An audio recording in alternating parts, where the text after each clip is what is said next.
Hi friends, ദയാ care സെന്ററിലെ ഒരു അനുഭവം ഞാൻ ഇവിടെ പങ്കുവെക്കുകയാണ്.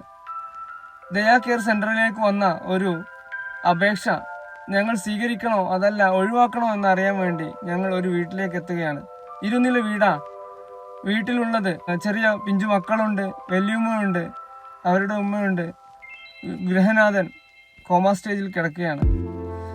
അപ്പോൾ സംസാരത്തിന്റെ ഇടയിൽ ആ വലിയുമ്മ പറയുകയുണ്ടായി മക്കളെ നേരത്തെ സ്കൂളിൽ ചേർത്ത കാര്യമൊക്കെ.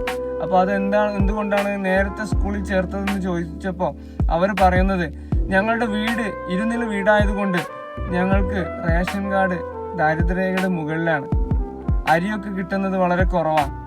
അതുകൊണ്ട് തന്നെ മക്കൾ സ്കൂളിലേക്ക് പോവുകയാണെങ്കിൽ അവർക്കെങ്കിലും സുഭിക്ഷമായി ഭക്ഷണം കഴിക്കാമല്ലോ എന്ന് പറഞ്ഞിട്ടാ രാവിലെ മദ്രസയിലേക്ക് പറഞ്ഞേക്കുമ്പോൾ 10 രൂപയുടെ ഒരു ബിസ്ക്കറ്റ് പാക്കറ്റ് വാങ്ങി 2-3 ദിവസം അതുമ്പോൾ തള്ളി നീക്കുകയാണ് ചെയ്യുന്നത്.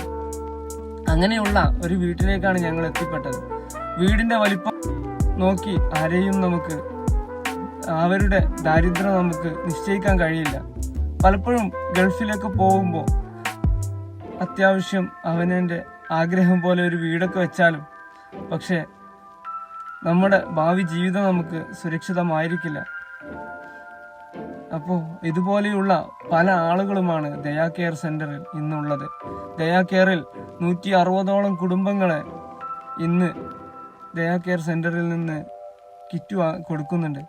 അതിലേക്ക് നിങ്ങളുടെ എളിയ സംഭാവനകൾ അയച്ചു കൊടുക്കണമെന്ന് വിനീതമായി അപേക്ഷിക്കുന്നു.